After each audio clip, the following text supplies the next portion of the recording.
ত্রিদেশীয় সিরিজে নিউজিল্যান্ডের কাছে বড় হারে ট্রফি হারালো পাকিস্তান।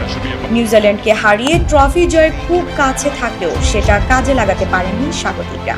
গতকাল ত্রিদেশীয় সিরিজের ফাইনাল ম্যাচে করাচি জাতীয় স্টেডিয়ামে নিউজিল্যান্ডের মুখোমুখি হয় পাকিস্তান।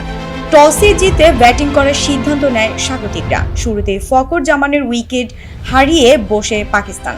পরে 34 বলে 29 রান করে বাবর আজম ফিরে গেলে চাপে পড়ে পাকিস্তান। 14 বলে 8 রান করে ফিরে যায় শাকিল। এরপর রিজওয়ান ও সালমান আগা ভালো পার্টনারশিপ করলেও শীর্ষ রক্ষা হয়নি স্বাগতিকদের। 10 উইকেট হারিয়ে 242 রান করে অল আউট হয় পাকিস্তান। নিউজিল্যান্ডের ওপেনিং পার্টনারশিপ ভালো না হলেও পরের সব ব্যাটারি রান পায় ব্যাটিং করে।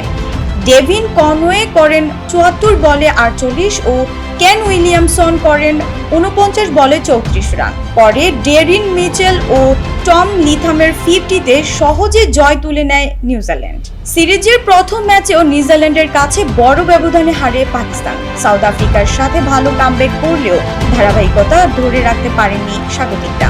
ফাইনালেও একইভাবে পরাস্ত হয় পাকিস্তান। জান্নাত চাঁদনী, স্পোর্ট ডেস্ক, তরণী 24 টিভি।